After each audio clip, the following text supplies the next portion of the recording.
And now, coming to you live from the City of Angels, Los Angeles, California, it's the Sheena Metal Experience with your host, Sheena Metal, only on KGRA Digital Broadcasting.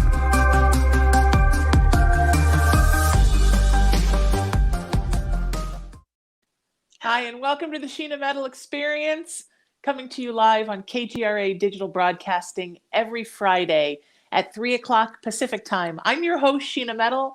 I'm a psychic medium. I'm an interfaith minister. I'm a 27-year talk radio host, and I come to you live from Los Angeles every week with a fabulous guest and lots of great talk. This show is about spirituality. It's about humanity. It's about creativity. It's about passion and service. It's about working to become your best you and inspiring others to do the same in this big, beautiful world. And it may be my show every week, my friends, but it is almost without a doubt always your experience. My guest today is a wonderfully talented actress, writer, producer, spiritual being, advocate and activist of many things, and a darling friend, and I'm so glad to have her here. Please welcome to the show, the wonderful Ray Dawn Chong is here. Hi, sweetheart. How are you? It's good to see you. Thank you for having me, Sheena. Always good to have you. You know you're a part of my heart, and where I go, you go. Thank you. It's nice to have family. Isn't it? Yes. Mm-hmm. I don't have real family. You do. You have like biological people that are related to you. I don't have that. So I have, with the exception of my mama who passed 6 years ago, I've made my family out of wonderful people. And it is amazing to me that I have amassed such a tribe of strong, beautiful, talented, spiritual people that I am so proud to call my family. I think I hit the lottery. Yeah, it's a reflection of who you are and your generosity. So thank you. Thank you.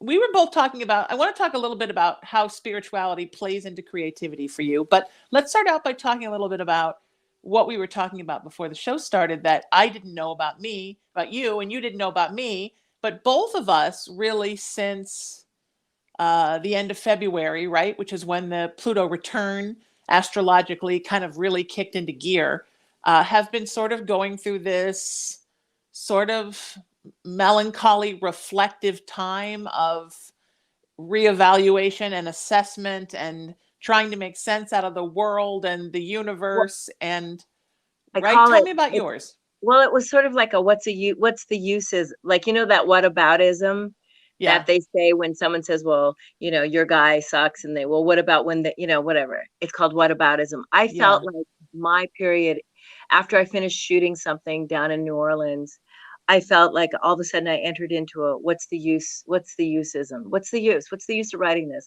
What's the use of hustling? What's the use of trying to make people happy? What's the use of being spiritual? What's the use of even that Putin's just going to drop a nuclear bomb on us? It's going to be the world's going to be inhospitable. We're all going to die anyway. So what's the point? I kind of got so dark. Yeah. That, I mean, normally I can write a couple pages in the morning. I can get my work done. I get excited. I go work out. I go play tennis. I go do my thing. And this, right after my birthday, I just fell down this rabbit hole of pure pain. And it wasn't just the war. It was just, I mean, obviously the Ukrainian siege is horrible, but I got sad about the fact that, every war, whether it's Yemen, Sudan, South Sudan, all of the conflicts throughout, the Uyghurs in, the Chinese torturing the Uyghurs, whatever Earth has to offer in terms of discord and pain and slavery and racism and genocide, it's just painful. And I realized that, oh my God, this is probably a good sign that I am an empathic being. There's as much pain as anyone anywhere. Like, I don't care how much money you have or how beautiful you are or how much love you have in your life or how many people admire you or how great your family is in terms of physical, blood relations. If anybody, including a gnat on the planet, is suffering, we all suffer. There's a place of suffering. Yes. And I hate to say that. I sound so nutty, but I kind of think that it's important to keep reminding and bringing up the fact that if if someone's starving on the planet, we're all starving. We're just ignoring it. Those of us who have are just ignoring it. So, yeah, I sometimes think,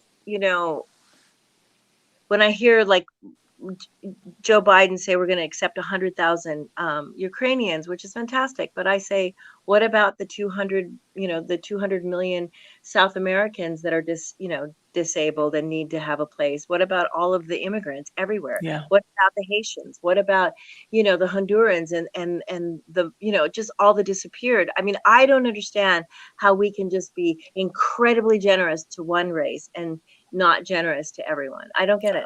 I agree. And I also think that, I talk about this during my spiritual services, a lot of which you've been a part of many. The idea of one human family, right? I have a friend who's a very well-known activist. And when he was just getting into activism, he went to go hear a famous activist speak.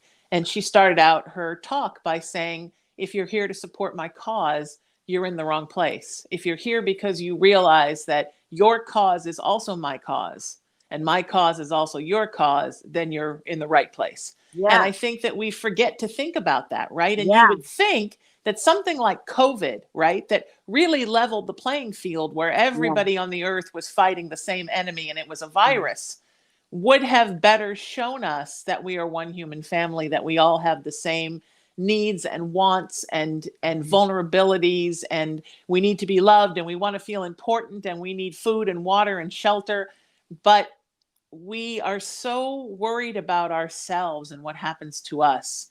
And I see this over and over again, the myopic emotionality and the self-centered spirituality. And I too have been feeling it. And interestingly enough, right, it hit you right after your birthday. It hit me at the exact same time, but my birthday is next week. So we're kind of between your birthday and my birthday, and we're both sort of in this place of... Today is my youngest sister's birthday. Happy birthday, Precious. Yay. Yeah. What's it all about? And I think that this Pluto return, right? Because Pluto in our chart is very much how we wrestle with darkness, our own darkness, the darkness outside of us. And I think that it's really making those of us that are empathic, those of us that walk in the light, think about all that we're up against every day, right? The fight that we fight for good every day. For folks who do not walk in the light, I think it has sort of riled up their narcissism and made them a little bit worse. That's the other thing. It's so funny. It's interesting to see, like, if I never want to hear his name again, if I could live a whole rest of my life and never hear anything that rhymes with rump again. But narcissists. Well, and also even my friends, I have friends who are in crises and, they think that everything will get better if they have money. And then I have friends who have money and are still in crises. Sure. And then I have friends who are completely, in terms of like the Western thing, have no money, but they're balanced and they have, equilibrium. They're mindful, and they're really present with what they have. And they have, in terms of the Western value system, they have nothing, but they have everything. They have balance. So yeah, it's a really interesting thing. And I don't want to sound too like pompous about it or, I'm really moved by the heroism of Zelensky. Me too. I'm really moved by how beautiful he is inside and out. And, the guy has got more people trying to kill him. He's got so much to lose. And yet he's just risen to the top of the pile. And I really get excited about that because I actually feel that way. I feel like at the end of the day, we are going to each of us be given a choice to choose. You can either be for the good, you can shill for the bad. That's it. Yeah, I think that's part of the Pluto return too, right? Now's the time to get off the fence and pick a side. Pick a side. Figure out if you're on the side of good or if you're not. And I agree about him. I think he's beautiful. He reminds me of the olden days when kings actually fought on the battlefield, when they were out there in front of their men fighting on the front line. And I think the 3 prime ministers that went to visit him, Poland, Hungary, and I don't remember the third, and I'm sorry about that, Estonia, probably, because Estonia is amazing. that It's actually really, went into a war zone to meet with him in person to make a point when they could have just hid where they were and zoomed. I think we're seeing in the world right now, Ray Don, we're seeing people's heroism, we're yeah. seeing their strength of character, and then in others we're seeing not those things. And I think that when we go through I periods in life, and I think this is one of them, right, where darkness rises up, as it did during Salem, as it did during the Third Reich, as it has many times in life. and I like that Mother Nature, I mean, the planet's changing, the weather's changing, people are getting, really facing climate change regardless of whether or not they believe in it. And then, I'm actually still a little bit appalled and in shock of how many people died of COVID because they believed that the vaccine was all these weird things, and they went to their grave. And I mean, I'm still in shock about that. Like there have been, I think, hundreds of thousands of people went to their grave because they didn't believe in science, and I find that really shocking. And then I realized, oh well, that's how Hitler was able to do so much damage, because people couldn't believe that he was going to do that, or they believed that Jews were, the bad people. I mean, all these things. And I think, yeah, humanity is we're low on the totem pole in terms of evolution, at least I'm thinking. My mama used to say human beings are just smart enough to be dangerous. And I Right? think in many respects, she was very right about that. I like to say that we're special toddlers, right? We haven't really been around that long. So we're still kind of in our terrible twos and acting up. Do I think that. you know Noah Yuval? He wrote a book called Sapiens. Mhm. He talks about that, and that in fact, he says, because he's one of those, I like these anthropological historians, Yeah. because they look at us as a species versus us as this, all knowing, brilliant, Right. apex predator. He looks at us and he says, the war in Ukraine has the potential to absolutely, accelerate the extinction. Mm-hmm.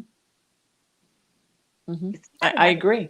I mean, I think we're looking at an extinction. I mean, people don't really get, there are people who just won't even buy it, that this is an extinction. We are in the 6th extinction. It's heavy. Yeah. And it makes me laugh, because it makes me realize, oh my God, the Jehovah's Witnesses were right. It's all our fault for celebrating our birthdays. I don't really, the messages I'm getting from Spirit are really not that this is going to be an extinction, but I think it is definitely a wake-up call that we have not, I think we think of the Third Reich, of Hitler. I think we even now think of the Cold War, right? As something that was in the past that couldn't come back. And we are seeing first with COVID, right? We thought, well, we have penicillin now. We don't have to worry about those things anymore. And then here comes COVID, and it's in so many respects antibiotic resistant, right? Oh my goodness. It's so heavy duty. We have this man. Because it can kill you. It can kill you. Right. We have a friend who is so like one of those down the rabbit hole conspiracists. And he's like a scammer anyway in life. He likes to get, he always has an angle. And he's always trying to get rich. People who have an angle and always want to get rich quick fall for the conspiracy. Sure, right? they do. So yeah. He's one of those angler conspiracists. And the dude not only got COVID so badly, he got the blood clot COVID. Oh, yeah. Now he is completely disabled and on the precipice of dying, like every day. And his medical bills have got to be in the millions. Yeah. And all because he believed they put a chip in you. Yeah. When Bill they Gates. when they boosted you and gave you the vaccine. And I have to say, I really feel compassion for Franco, but I do feel like he is literally the dumbest man we know. Well, it's a thing. I've been spending my time down at the beach an hour south of LA, and that's a lot of that mentality here, right? I'm not going to wear a mask. There are restaurants that won't let you in if you wear a mask I because they're know. so anti everything. And then these people are swearing there's no COVID, and the next day they're dead. That's what my mom used to call Old Testament justice. She would say, if you laugh in the face of God, be careful. Because people swearing there's no COVID, and the next day they're done. I Uh, know. I just think That that, that Orange County politician that died, she was promoting ivermectin and bleach, and she passed away. right, She was right. like Well, a she city probably drank the councilor. bleach and then got COVID.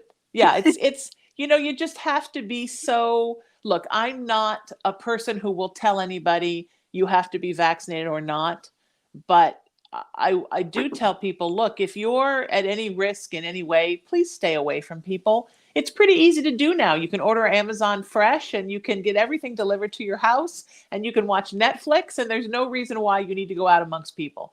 But I say to this day, vaccinated or not, anybody who goes to Dodger Stadium right now is a fool because Yeah, there are just too many people.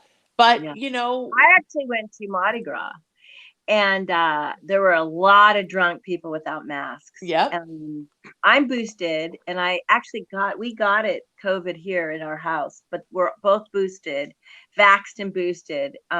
So it was like a bad cold, Yeah. and then you get this like bubble of immunity on top of your boost, the vaccine stuff. So that was kind of interesting. But still being at Mardi Gras, there was a point when I had my mask off, but then there was a point where I put a mask back on because I was walking through a crowd and people being drunk, they talk because you get drunk deaf. Yep. So you start talking loud and spitting Yep. particles. And people are really drunk in New Orleans. So Uh-huh. the whole time I was thinking, yeah, I think it's good to put my mask on just because Yes. maybe it's a strain that my little vaccination can't fight. Yeah. I gotta say, I fell in love with the South this trip because there's a warmth to the culture that Yeah. I miss that we don't have in LA, I which is agree. just how y'all doing? You want another one? You want some Yeah. more? You want a to-go cup? You want to come on in? No worries. I just loved it. Yeah. Me too. How you doing? How's your family? I mean, the whole time I was thinking, am I just falling in love with everybody? There's just, and even if they were being rude, I wouldn't be able to tell because they did it so sweetly with that Yeah. accent. Mm-hmm. And Mm-hmm. I miss I can see why people have been moving back to Atlanta and moving back to the South because Yeah. there's, Nashville. Mm-hmm. isn't that crazy? And it's crazy to think about, like, especially if you're a person of color, Sure. the back in the day when there were, when it was legal to be lynched, but there's still that Southern hospitality. So they Mm-hmm. had picnics and watch people lynch. I mean, it was crazy. Right. No, you're right. And my mom's Ah, from Kentucky and Louisville, and I can't. I've gone back a couple times, once to scatter her ashes with my grandmother, and once to host a paranormal convention. Interesting enough, a lot of my paranormal friends from LA have moved to that area. You think paranormal people get run out of the rail, but not. I no, and I stopped. think there's also, it's much more reasonable financially, and you Sure. can always find your little bubble. I mean, I've been watching University of YouTube, and on the YouTube University there is Appalachian. There's this guy who's doing all these interviews with people who are in their late 80s from the Appalachia, Mm-hmm. and it's been so sweet to watch them, because it's a whole world I've never. I not only will I don't feel like I'll ever go there, but I just find it fascinating, and I like the accents, Yeah, I do and too. then and And I then just like the sleepiness, and I like how excited they get about food and music and everything. I was in Louisville looking for something, and I pulled up next to a guy on a motorcycle at a stoplight, and I said, I was looking for the house my mom grew up in, and I said, do you know where the intersection of 7th and Hill is? And he stopped, turned off his bike, looked at me and said, oh, I'm so sorry, ma'am, I don't.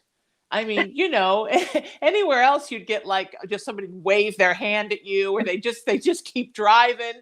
And I thought, you know what, there is that genteelness that I love, right? You see it in your waiters and your waitresses and everywhere you go. And I love the South too. And there are times when I think that I could just pack it all up and move to Louisville and live on the river and be very well, it's happy. kind of But like I kind of understand why people are moving to back down, the migration's reversing. But I also then kind of go, well, I don't know. At the moment, watching the Ketanji Jackson, watching bits of it. I can't watch the whole thing because it's just so racist. Yeah, But I can't either. I'm with these you. guys are so dumb.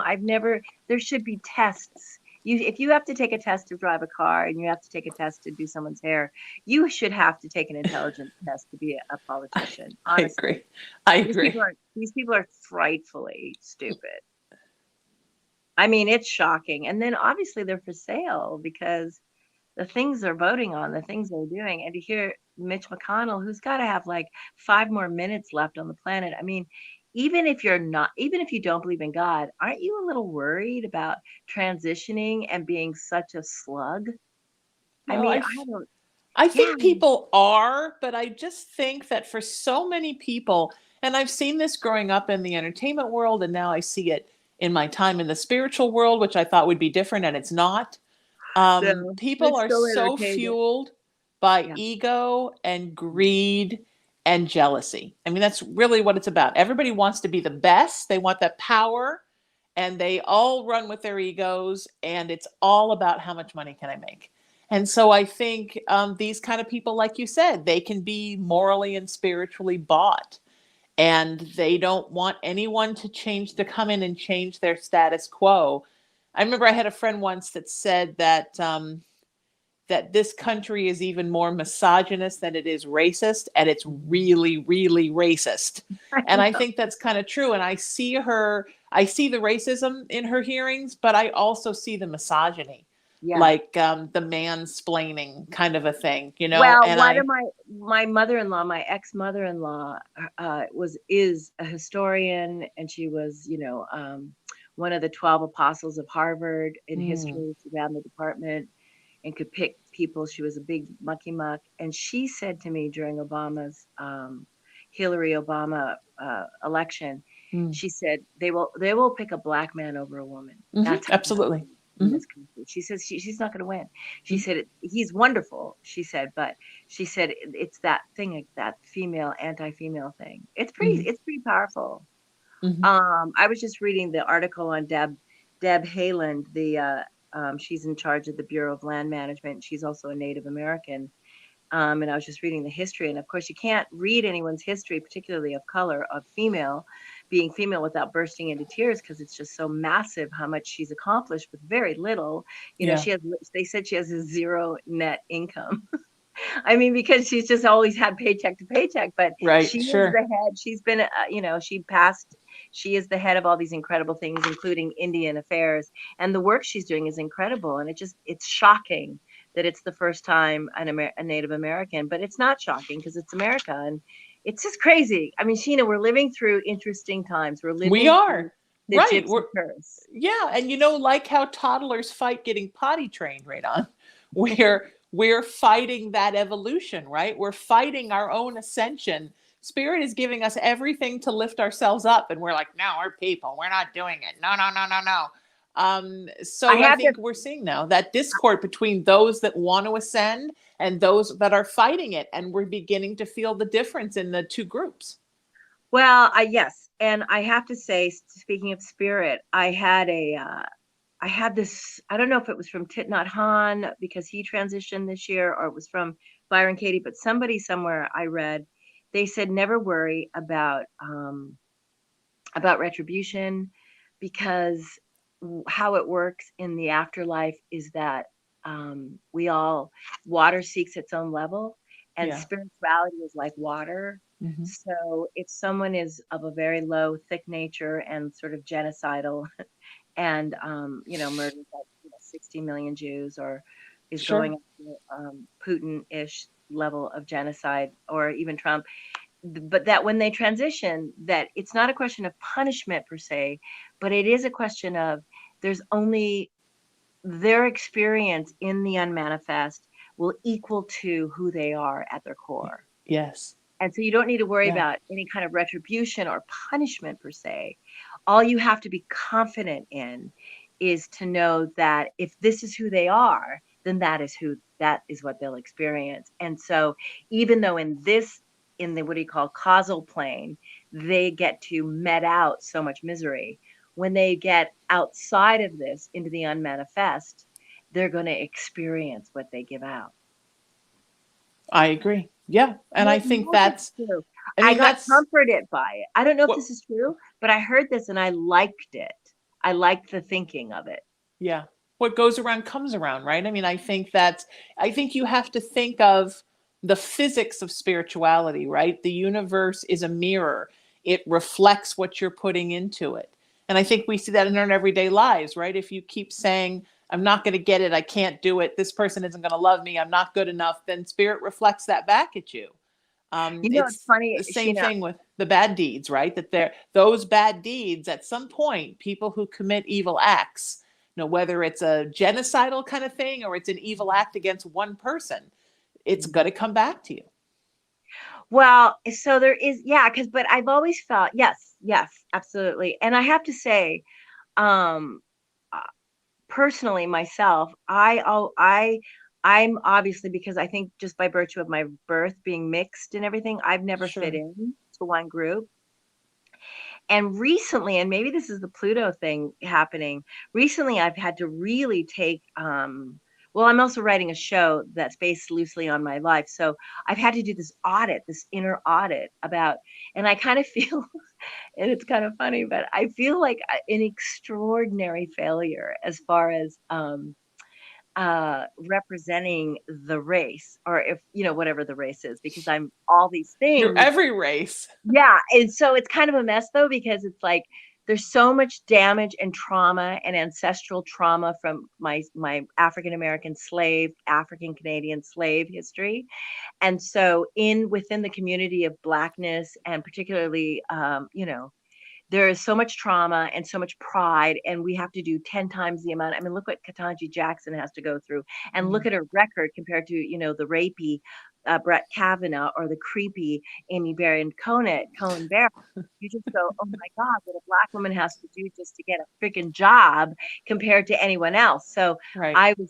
anyway, recently I'm getting somewhere with this. So I was just sitting down doing this inner audit, realizing that, if you're a sexual creature, a sexual being, or if you failed or not won an Oscar or whatever it is that I could, put myself up against, I realized that, and I'm willing to talk about, whatever. There's not much that's, hidden. Most people are, they hide everyone has secrets, but mostly I don't have any secrets.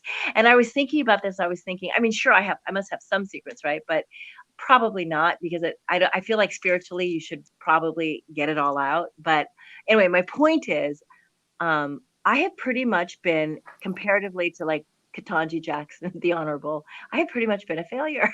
And I was laughing about that. I was like, God, I'm so underwhelming. Like, I didn't get a degree. I haven't, done that much public service. I've just been this like stupid actor. And even that, I've never won an Oscar. I mean, I don't know. You can sort of go through this, and I wonder if that's Pluto. I'm just laughing about it It's because totally Pluto. Yeah, because it's making you really, doubt I could sit yourself. here and go, I'm 61 years old, and I've done fuck all. That is that Pluto return, but you haven't, Well, because I know you I'm not. bring I'm with not you. fishing. But just Okay. so you know, I'm not fishing, No, because I it's. don't think you're fishing. I I'm mean, telling I'm you the not truth. fishing for you to tell me these things. I mean, I know No. that, but in a way, it's like when I look at like what the level, and for instance, like what's his name, Frederick Douglass. I mean, the guy was tortured at Donald Rumsfeld Mount Misery for 9 months in a slave torture den, and lived to tell the tale and actually educate Lincoln. And I'm going, I'm a bit of an underachiever. Well, I think it's easy to fall into that pit of thinking that you're not doing enough. And I think the same thing. But then I remember that spirit throws us each our own individual challenges, obstacles, gives us gifts, and sets us free to do our thing, right? And not everybody is supposed to. Well, Uh, one of the things I feel sort of blessed about, just to talk about it, just get really core. One of the things I do like about straddling race, and since we're in a very racist time right now, I really appreciate it, because I feel like there is an intimacy that I've experienced, where I understand both sides.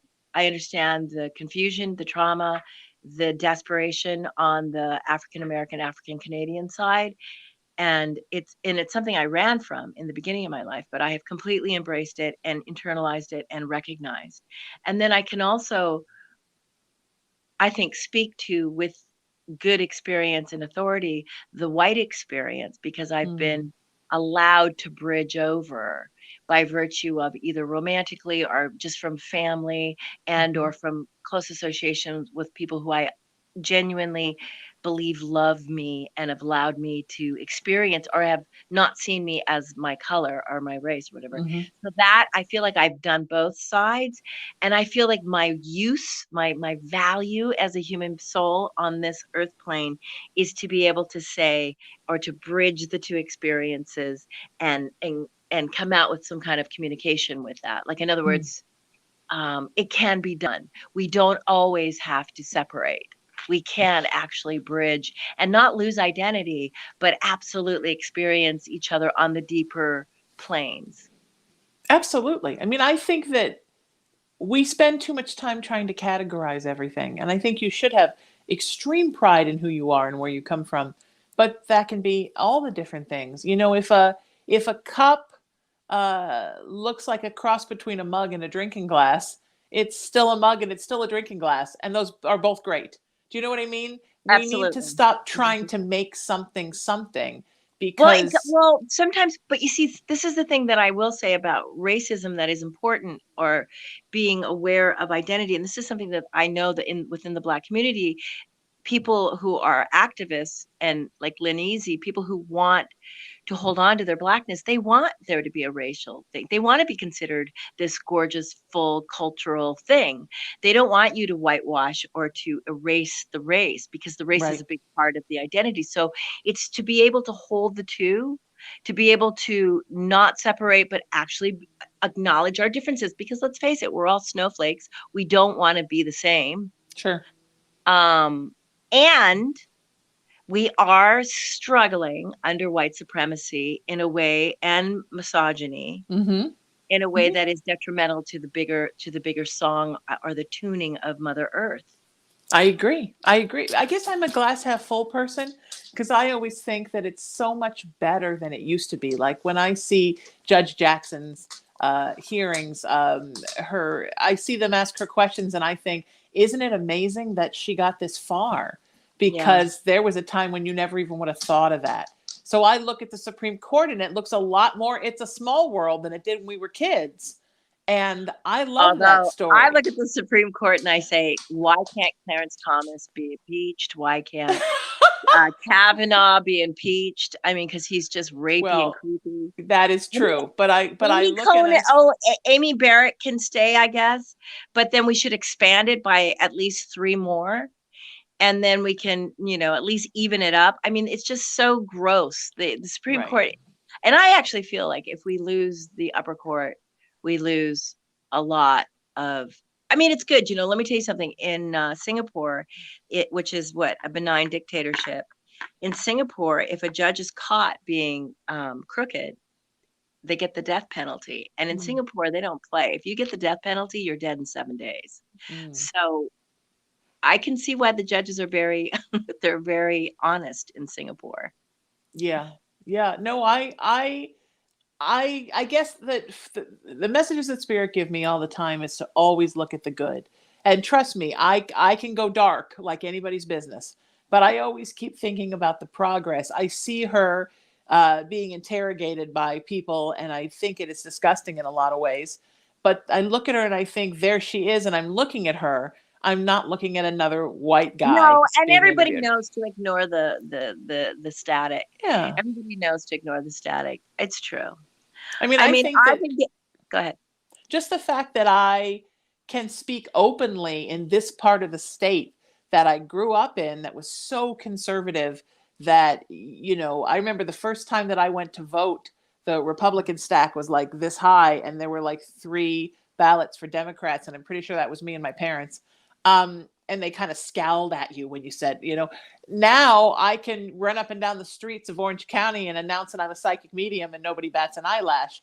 I see that as progress. I understand that progress is frustrating because it doesn't come as fast as we want, but I do see that it's coming. And to, for me to be able to be a spiritual person, a psychic person, a queer person in this place that was run by evangelical megachurches in the 80s when I grew up, to me, that is amazing progress. And those churches are all still here, and those folks are all still here, but everybody has just become a little more tolerant of everything. And I think a lot of that is the media. We see things on TV, we see things in movies, and subliminally, we think those things are okay. And that's how important it is that you're an actor, because actors tell stories that then change the world, because people see things in stories and they think, oh, maybe that's not so I bad. know. I get sometimes and when I lose my mojo, I do stop and say, if I can get one person to embrace a concept that's outside of the Judeo-Christian dogma, that Right. I actually feel like it's a win. Yeah. Yeah, I do too. I can get for one person to embrace. Right. And for Christians to stay Christian if they want, but open up to me what's more the values of what the teachings of Christ were. I mean, I think of Christ as a metaphysician hippie. I don't know. I think he would look back at, what's that line from Hannah and her sisters, right? If Jesus came back and saw what was being done in his name, he'd never stop throwing up. I mean, I do think that there is you know what I mean? So for me now, for me, the girl that wouldn't even say God in the 80s, only said the universe, to be pastored at a progressive Christian church and to sort of have become baptized and reaffirm myself as a Christian, but not as what somebody told me a Christian is, but what I believe that Jesus wanted was for everybody to do their thing and just connect to spirit, build community, and love everybody. So it's been kind of a coming home for me, because there was a time where I would never, ever have said that word in association with me. And I think part of it is the world has changed. I do sometimes get worried about that, though. Sometimes I feel like the community, the woo-woo community, sometimes I get not scared, but sometimes I get judgy about certain people who are like life coaches and their lives are massive. Of course. Yeah. Well, that's the human hypocrisy, right? That is it feels rackety. Sometimes I feel spirituality in terms of just, it feels like a racket. Sure. Yeah. Yeah. I think also, I think God, the Godhead, the God principle, I think absolutely 1000% that Jesus was an angel, is the highest, closest entity and force from the divine. I do believe he wasn't just a dude. And I like to think that his presence and his story was here for a great cosmic reason. And let's face it, if Jesus showed up today, he'd be murdered. If some guy walked around saying he was Jesus. Exactly. He'd show up in Ukraine and that would be the end of him.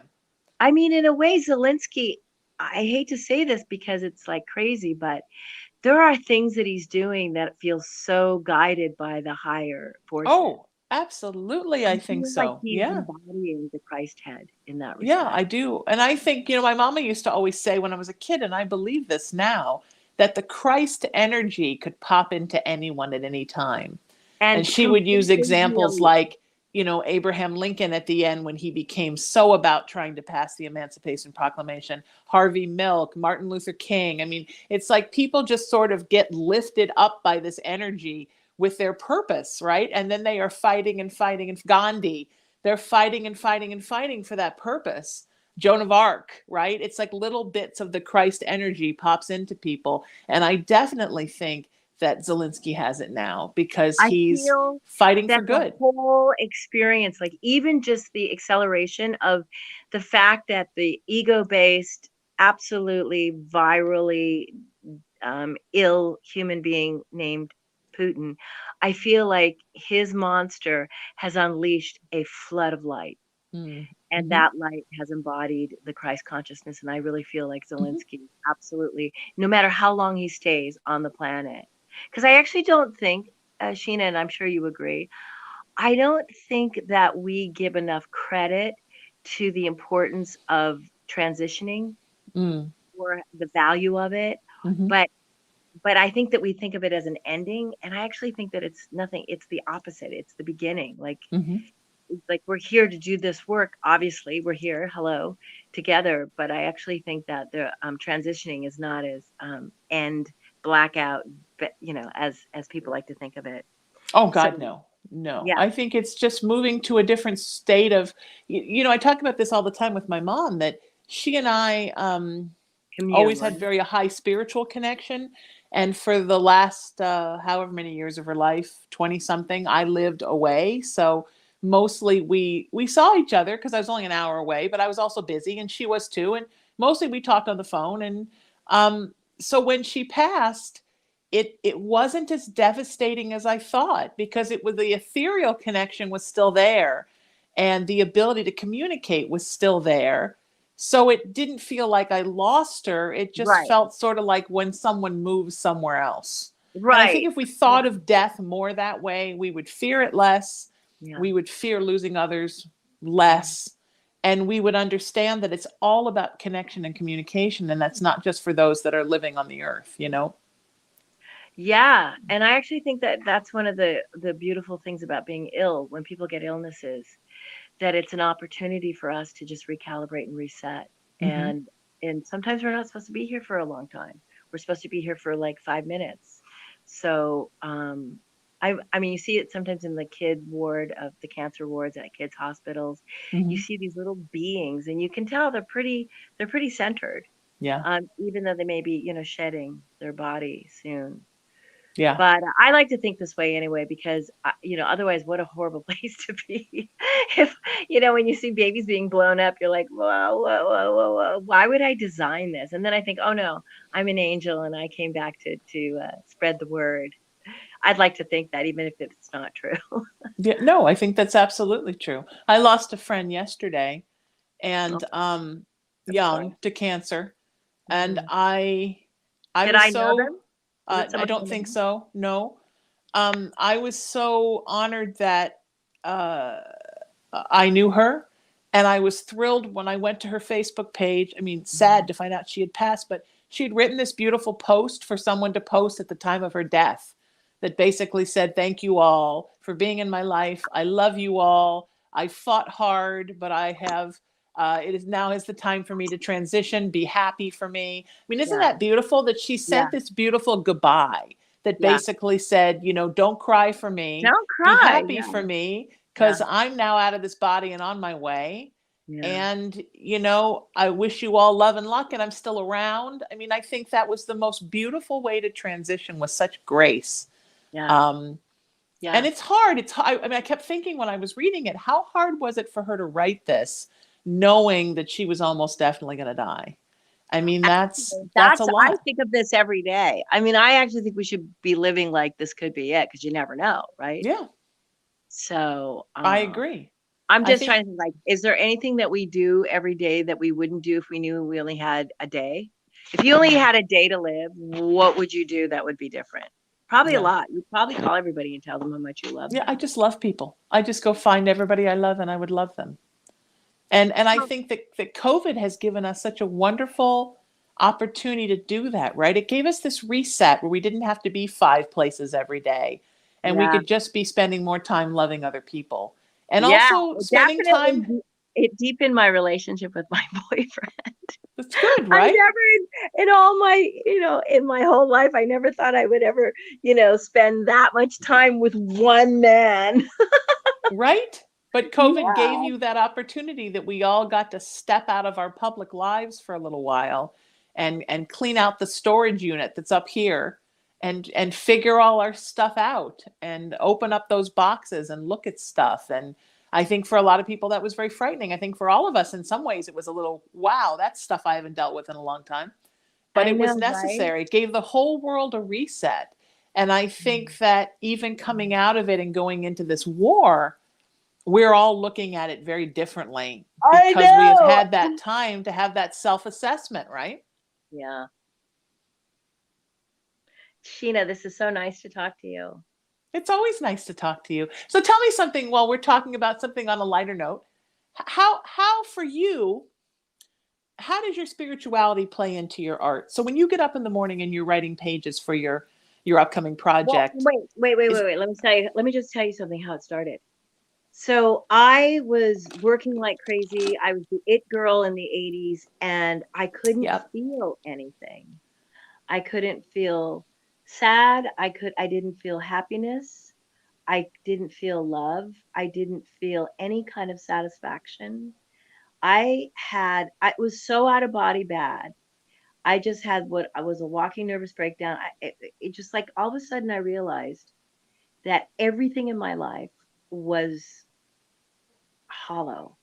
mm, And this was 1989. And in 1989, I had joined a cult about a year, the beginning of 89, 87, 89. I had joined a cult, and the cult leader was this toxic astrologer named Frederick von Mieres, and the cult was mm, the eternal values. And they were just models who were living in a bunch of apartments. And the reason why I got attracted to it was the guy was in a book called Aliens Among Us by Ruth Montgomery. mm. And it was about how aliens take over human bodies and whatever. And so Frederick von Mieres claimed to be from Arcturus. And Oh, long okay, story longer, my son had some cranial issues, and one of the kids that followed this guy was a doctor of chiropractic, and he had some cranial work. So they right, invited me to come to New York. Long story longer, they ended up sucking me and my then husband into this cult, and he promised enlightenment. It was what I call the shyster. Uh, it was the fast track to be, because I wanted to be a fierce, ruling spiritual diva, but I didn't want to do right, any of the work. I didn't right, want to face my dark side. I didn't want to be authentic. I just wanted to be a spiritual, goddess sure. without any of the work. The fast track, You yes, the know how easy way. one Sure. does. I wanted to be Cleopatra without being Cleopatra. Anyway, so I promptly got my ass kicked, handed to me. And it turned out the guy was basically a warlock. I mean, somebody who does anybody in charge of a cult, like Jim Jones or whoever it is, Yeah, or Trump or whoever, darkness. they're so dark. And Yeah. I had never really at that point uh, faced my own darkness. So when you're not willing to look at your dark, gooey, evil side, you're susceptible to Hmm. falling for the what do you call it, the bullshit of a cult leader. So that Hmm. happened to me, and I was lucky enough because I was on my way to film in the middle of the Amazon, and I had asked Spirit to send me help, and that was a book that I had bought years earlier, but I had it in my library, and it jumped off the shelf into my hands, Mm. literally, and it was called Psychic Self Defense by Dion Fortune. She's Mm. a witch from back in the day, and she wrote this book, Psychic Self Defense by Dion Fortune. And I took that book to the Amazon, and I read it, and it was a tiny little book, and it's all about protecting yourself against warlocks. And she gives you a lot of prayers. She gives you all this Hmm. stuff to psychically separate from Hmm. the marauder, the spiritual vampire that was sucking all my essence out. And then after I did all that and I was still filming, I got down on my knees and I prayed for guidance. I prayed for helpers, and I was literally sent. I did the movie, and I got back home from the shoot, and I was breaking up with my husband, and I had to go to a kid party. And in the middle of the kid party, there were all these parents drinking white wine on a deck, and I was in the middle of a paddock with a horse because I couldn't be around people. I was just processing and just, you know, purging all the bad juju, and I didn't want to be around people. I couldn't tolerate people. And this woman she strides across the field, and she said to me, Ray Dawn, an opening to my dolphin retreat just happened. And there's a space, and she gave me the amount that it was going to cost. And I had that morning just gotten a residual check for the exact amount that she said. Wow. It was freakish. It was such a God shot. And she said, your son can stay with my son, because they were best friends at this point. while you go on this retreat. And I'd never even thought about dolphins or swimming with them. And she says, oh, we're going to be doing breath work and some path work. And I'd never heard of either thing. And I thought, oh, so I thought that spirit wanted me to go. So I went, and that was the beginning of my correct spirituality.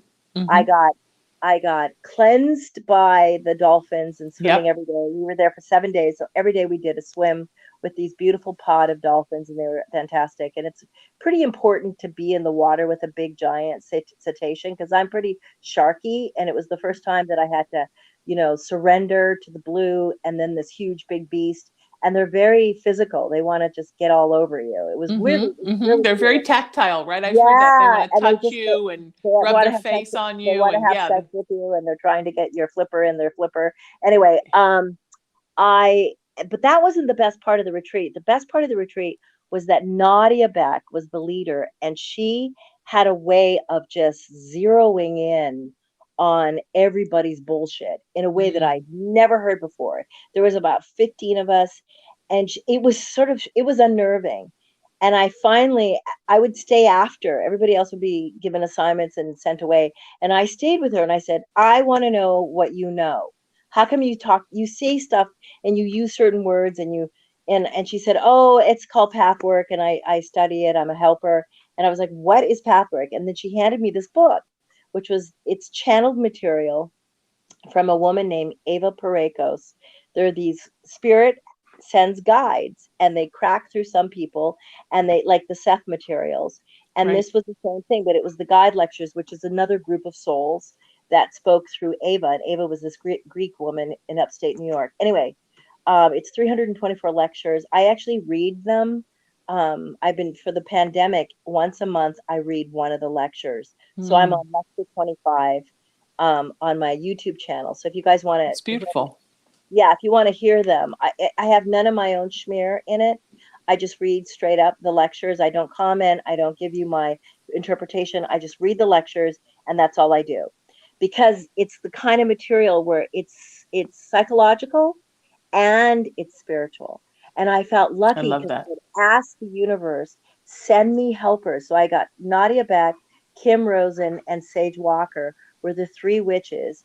They're like a coven that beat the bejesus out of me. So they were able to deconstruct my defenses. And I had a huge, because all trauma does is it helps you build and erect defenses. Absolutely. Sweetie, we are completely out of time, and I'm so sorry. Let's do this again, you and me. Where can people find you online except for your YouTube channel? I am, Radon Chong on YouTube, and then I'm at The Real Radon Chong on Instagram, and then on Facebook. Okay, let's do this soon. I love you, and we'll do this again. Bye, heart. And how do I love that? All right. Bye. Till I see you next time, my friends. This is the Sheena Metal Experience every Friday at 3:00 Pacific time on KGRA Digital Broadcasting. Till next week, seek peace in your life, live in love, embrace unity, lead with kindness, and always raise your vibration. You can find me at SheenaMetalSpiritual.com and everywhere on Facebook, just at Sheena Metal. I'll see you next time. Thanks to Radon Chong. Thanks to KGRA for making me part of your family. I love y'all, and I'll see you next week.